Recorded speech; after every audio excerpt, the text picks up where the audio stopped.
자, 오늘 말씀은요, 누가복음 13장 22절에서 24절 말씀 함께 보도록 하겠습니다. 자, 함께 합독하도록 하겠습니다. 예수께서 각 성, 각 마을로 다니사 가르치시며, 잠시만요, 죄송해요. 저 마스크를 쓰고 있었네요. 너무 습관이 돼 있어가지고. 네.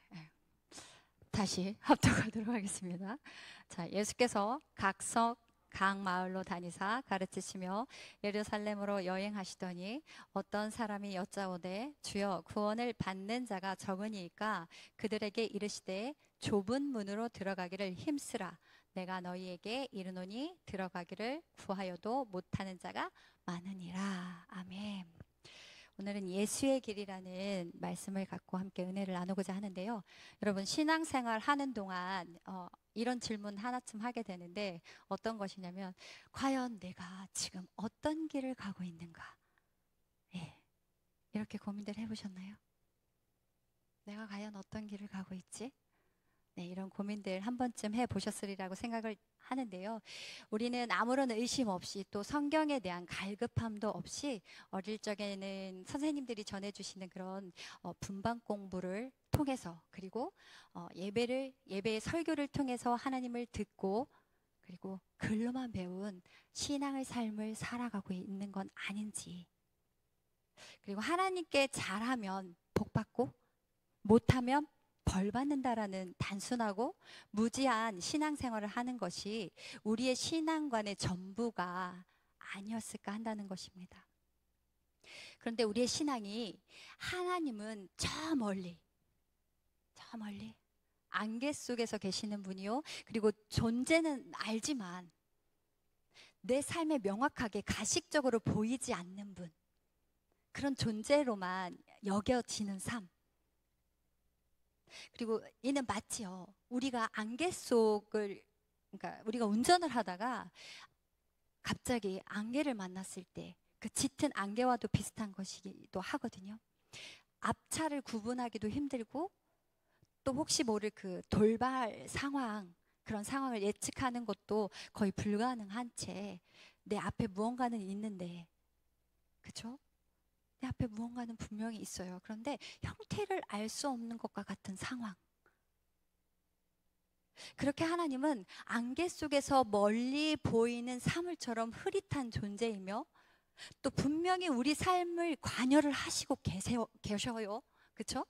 관여는 하시는데 그렇다고 적극적으로 나의 삶에 관여를 하시는 것 같진 또 않아.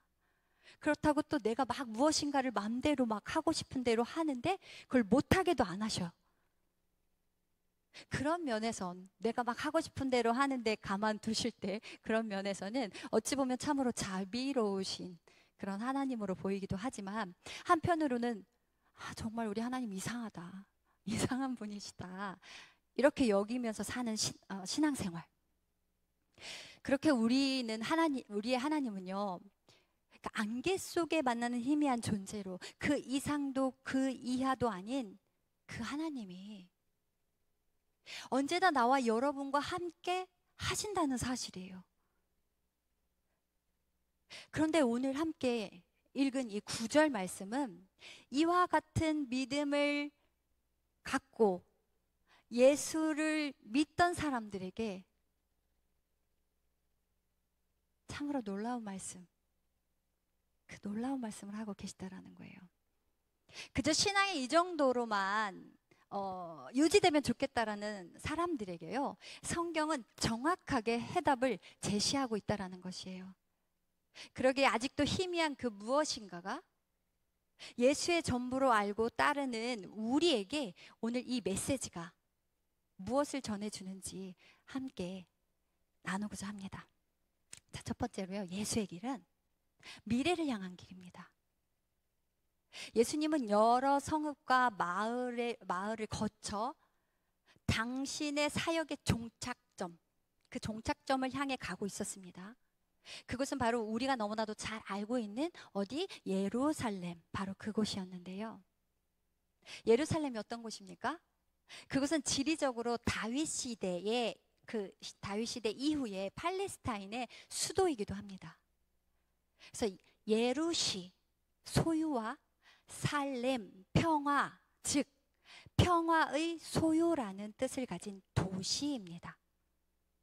그러나 예수님이 향하신 곳은 이러한 어떤 지리적인 개념의 예루살렘이 아니라 갈라디아서 4장 26절에서 말씀하고 계시는 하늘에 있는 예루살렘을 말씀하고 계시는 것입니다.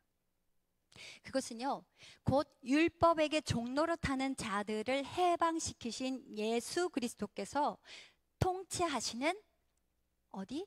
영적 예루살렘을 말하고 있는 것입니다. 자, 이는요, 그리스도에 의해 건설된 하나님의 거룩한 성이며, 지금은요 우리가 교회로 알고 있고 또 교회 공동체의 형태를 입고 있지만, 재림 후에는 완성된 메시아 왕국의 형태를 띠게 돼 바로 그것을 말하고 있는 것입니다. 갈라디아서 4장 26절을 보는데요, 오직 위에 있는 예루살렘은 자유하니 곧 우리 어머니라. 그렇습니다. 새 예루살렘은 안개 속에서 흐릿하게 보이는 것이 아니라 요한의 환상 중에 나오는 하늘로부터 내려올 찬란히 빛나는 도시로서의 은총 입은 자들의 미래의 거처인 것이에요. 그러기에 예수의 길은요, 안개 속에서 흐릿하게 보이는 길이 절대로 아닙니다. 그가 가신 그 길을 따르고 본을 삼아 나아가는 길은요, 너무도 명확하게 우리에게 보여주신 고난의 길이요 시련의 길이라는 사실이에요. 그러나 이것을 인정하지 않고 하나님을 믿는다고 하는 것은요, 나는 예수가 가신 고난과 순환의 길을 가지 않고 예수를 믿겠다는 것이고, 축복과 기쁨과 즐거움만이 넘쳐야 한다고 믿는 현세의 기반을 둔 기복적인 신앙만을 추구하는 온전하지 못한 믿음, 그 믿음이라는 사실을 알아야 한다는 것입니다. 예수의 길은 순환과 고난의 길을 지나서요, 우리가 누리게 될 소망, 그 소망이 있는 거룩한 성 예루살렘에 이르는 길입니다. 둘째로요, 예수의 길은 힘쓰는 길입니다. 어떤 사람이 예수님께 물었어요. 주님, 구원받을 사람은 적습니까? 자, 이 질문을 받으신 예수님께서 뭐라고 하셨어요? 좁은 문으로 들어가기를 힘쓰라, 그렇게 말씀하셨어요. 물론 우리는 이 질문에 대한 답이 조금은 이상하다는 것 알 수 있을까요? 뭐죠? 구원을 받을 사람의 수가 많느냐 적은지에 대한 그런 질문을 했는데, 예수님께서는 그 수가 얼마인지 말씀하시는 것이 아니라 좁은 문을 통과하기 위해 뭐라? 힘쓰라는 대답을 하고 계시기 때문이에요. 이 당시 헬라 시대에는요, 구원을 받을 자의 수에 대해서 무척이나 많은 관심들이 있었어요. 그래서 당연하게 물었던 그 질문에 예수님은 그것이 아니라 어떻게 하면 구원을 받아야 하는가를 물어야 한다고 말씀하고 계시는 것이에요. 여러분, 힘쓰라는 아고니조마이는요, 싸우다라는 뜻으로 운동 경기에서 싸우는 것을 의미하기도 하지만요, 전쟁에서 적과 싸우는 것을 의미하기도 합니다. 그러게 우리가 힘쓰는 것은요, 즉 싸우고 다투는 것은 죽을 힘을 다해서 싸우는 것이에요. 그런데 그렇다면 우리는 힘쓰기 위해 무엇과 싸우고 또 무엇과 다투어야 할까요? 그것은 우리가 하나님께 나아가는 것을 방해하는 모든 내적이고 그리고 외적인 적들과의 영적 싸움을 말하는 것이에요. 내적으로는요, 나의 자아가 깨져야 함에도 불구하고 이를 방해하는 것, 그리고 하나님의 것으로 채워지는 것을 강하게 방해하는 누구? 바로 내 자신. 그리고 외적으로는요, 하나님께 나아가는 것을 막는 바로 이 세상의 일들이 있다라는 것입니다. 그러므로 우리는 이것들과의 영적 싸움이 일어나는 것은 당연한 것이에요. 당연한 결과인 것입니다. 그러나 이 당연한 싸움은요, 누가복음 9장 23절 말씀, 아무든지 나를 따라오려거든 자기를 부인하고 자기 십자가를 지고 나를 따를 것이니라. 이 말씀처럼 날마다 우리의 주권이 하나님께 있음을 고백하고요, 오직 하나님만을 신뢰함으로 나를 비워 내 안에 하나님의 영으로 충만하여지는 십자가의 길을 갈 때 더 이상 일어나지 않는다라는 것이에요. 싸움은 우리가 이러한 길을 가지 않으려고 할 때, 그때 더욱 심하게 나타나기 때문입니다.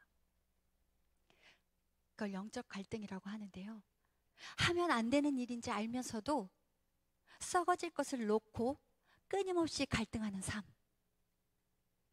결국 그것이, 그 선택이 나를 지치고 힘든 고난의 길로 이끄는지 모르고 끊임없는 갈등을 하고 있다는 거예요. 지치고 힘든 고난이 되어버리는 안타까운 삶으로 이어진다는 것이에요. 그러기에 주님이 가신 그 고난의 길, 시련의 길을 우리가 선택하여 걸어갈 때요, 남들이 보기에는 그게 고난의 길인 듯 하지만 그 길을 통해 우리가 자유함을 얻으며 영원한 생명을 얻는 길이라는 것이에요. 여러분, 우리는 매일 죽는 연습을 통해서요, 예수의 길을 가는 청년들이 되어야 하며, 그 예수의 길을 통해서요, 새 예루살렘을 간절히 소망하는 우리 청년들이 되시기를 바랍니다. 세 번째로, 예수의 길은요, 시간이 정해져 있는 길입니다. 마냥 시간이 있지 않아요. 자, 24절, 좁은 문으로 들어가기를 힘쓰라. 내가 너희에게 이르노니 들어가기를 구하여도 못하는 자가 많으니라. 우리는 언제라도 나의 의지와 노력으로 좁은 길을 갈 수 있다고 생각합니다. 그래서 예수의 길을 따르는 그 가운데 언제라도 내가 원하는 때, 그리고 내가 하고 싶은 때, 그때를 선택할 수 있다고 믿는다라는 것이에요. 그러나 여러분, 좁은 문으로 가는 것은 그 시간이 정해져 있다라는 것이에요. 그 정해진 시간이 지나면 우리가 구해도 구하지 못한다라는 것입니다. 그러기에 우리가 원하는 때, 하고 싶은 때가 아니라 지금 당장 결단이 필요하다라는 거예요. 지금 성령님의 임재 가운데 잠잠히 거하는 삶을 살아가야 한다라는 것입니다. 이는 누가복음 13장 25절에 잘 나와 있습니다. 집주인이 일어나서 문을 닫아버리면 우리가 문 밖에 서서 아무리 문을 열어달라고 두드려도 주인은 우리가 어디에서 왔는지 나는 모른다 하고 대답할 것이라는 것입니다. 그러나 여러분, 희망은 놓지 마세요. 요한계시록 3장 22절에 나와 있듯이요, 볼지어다 내가 문 밖에 서서 두드리노니 누구든지 내 음성을 듣고 문을 열면 내가 그에게로 들어가 그와 더불어 먹고 그가 나와 더불어 먹으리라는 말씀처럼 우리에게 그 길을 함께 가자고 말씀하고 계시는 것입니다. 그러나 많은 사람들이 자신의 마음 문에 너무나 많은 잡동사니들을 쌓아두었기 때문에요, 그 문을 열 수가 없다라는 사실이에요. 예를 들어 우리 내면에 가족과 이웃 서로서의 관계를 화목하게 하지 못하게 하는 미움, 시기, 질투, 용서하지 못하는 마음, 이기적인 생각과 기질과 탐심의 마음들로서요, 인간의 내면에 복잡한 것들, 즉 하나님의 형상과는 무관한 것들을 두껍게 쌓아둠으로요, 그것들을 제거해야 할 어려움들이 있다라는 거예요. 또 우리의 마음 문 앞에 돈, 명예, 권세 등등 세상을 놓아둠으로요, 문이 단단히 가로막혀 있다라는 거예요.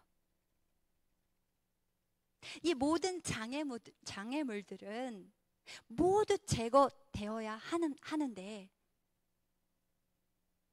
우리는 너무나도 연약하여서 날마다 쓰러져요. 그러나 결단하여 그런 것들을 제거해야 합니다. 그럴 때 우리는 그 문을 열고요, 구주를 영접해 드릴 수 있게 되기 때문입니다. 그때야 비로소요, 우리의 마음의 문을 열 수 있고 자연스럽게 문이 열리게 된다라는 것이에요. 그때가 바로 우리가 좁은 길을 가기 위해서 예수가 가신 길을 따를 수 있게 되는 힘을 얻게 된다라는 것입니다. 좁은 문을 선택한 사람들은요, 이미 문을 열렸을 때 그 문을 통과했어요. 그러나 예수님이 우리의 문을 두드렸지만 그때를 놓친 사람들은 문을 열어달라고 문을 두드려도 그 문은 다시 열리지 않는다라는 것이에요. 그게 무엇일까요? 우리가 이 땅에서 제대로 된 삶을 살아내지 못하면 결국 죽음이 오고 그 죽음 앞에, 죽음 이후에 심판이 온다라는 것입니다. 우리의 문을 열라고 말씀하실 때 그때를 놓치지 않고 우리가 하나님께 반응하는 것, 그때가 바로 하나님이 정하신 시간인 것입니다. 그러나 그때를 알아차리는 것은 영적인 예민함, 그것이 반드시 수반되어져야 한다라는 것이에요. 그러게 우리는요, 하나님과의 영적인 교제를 통해서 하나님을 인식하고 내 안에 그분을 온전히 모시고 성령님의 도우심을 구하며 우리 자신이 하나님의 조명하심을 받기를 기도하고 하나님의 조명하심으로 회개를 통해 우리가 회복되어야 하는 것입니다. 성령님의 도우심을 날마다 구하십시오. 내 힘으로는 그 좁은 문으로 들어가기 힘들어요. 그러나 성령님께 구할 때 성령님께서 우리를 붙잡아 주신다라는 것입니다. 그때야 비로소 우리에게 좁은 문으로 들어오기를 힘쓰라는 예수님의 부르심에요, 올바른 응답을 할 수 있기 때문입니다. 그때야 비로소 우리가 그와 더불어 성령 충만한 삶을 살아가게 된다라는 것입니다. 그것을 통해 더욱더 깊고 놀라운 하나님의 섭리 안으로 들어감으로요, 우리가 성령으로 충만해지는 그때를 위해 지속적으로 하나님과의 교제를 하는 삶, 지금 그것을 말하고 있는 것입니다. 그분이 항상 나와 함께 하시는 것, 내 안에 임마누엘 하나님으로요 내주하시는 것, 그것이 바로 좁은 문으로 들어가는 것인 줄 믿습니다. 그런데 우리가 이처럼 예수의 길을 따르는 것이 우리에게 무슨 유익이 있으며 그것이 우리 믿음에 어떠한 영향을 주는가 하는 것입니다. 그가 가신 길은 이미 2000년 전에 끝나지 않았습니까?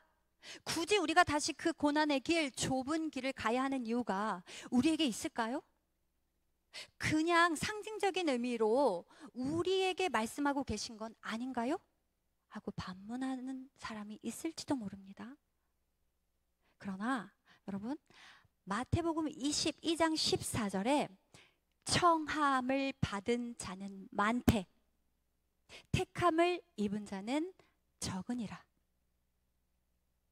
이 말씀처럼 임금이 손님을 초청했지만 그 초청을 받아들이고 예복을 입어 택함을 입은 자들은 그 수가 소수였듯이 이는 또한 구원받은 자들이 소수라는 것을 의미하고 있는 것입니다.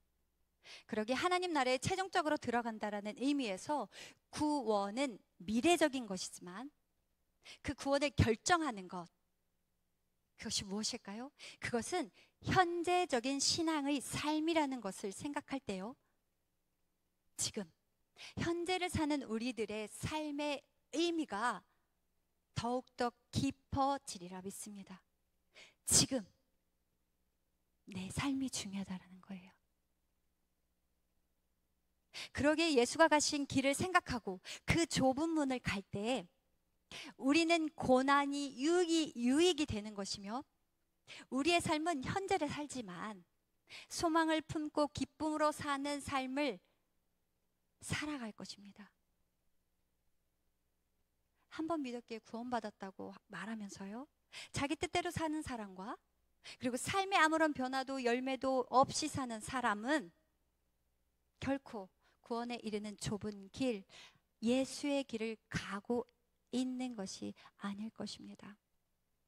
그러게 우리는요, 예수의 길을 따라감으로 그분이 가신 길이 나의 길이 되고 그분의 소망이 나의 소망이 되어서요, 함께 걸어가는 길이라는 것을 절대 잊지 마시길 주의 이름으로 소망합니다. 제가 한 주 동안에 찬양 하나가 제 입에서 계속 떠나지 않았었는데요, 설교의 제목과 동일한 제목의 찬양이 있더라고요. 예수의 길이란 찬양이거든요. 그래서 이 찬양이 여러분께도 깊은 의미를 줄 것입니다. 제가 단톡방에 올렸는데 몇 분이나 들으셨는지 모르겠지만 이 시간 함께 그 찬양을 부르실 때 이 찬양을 통해서요, 제가 설교를 준비하며 받은 은혜와 동일한 그런 하나님의 역사가 이 시간에 여러분에게도 임하시기를 소망합니다. 우리 함께 찬양하시겠습니다.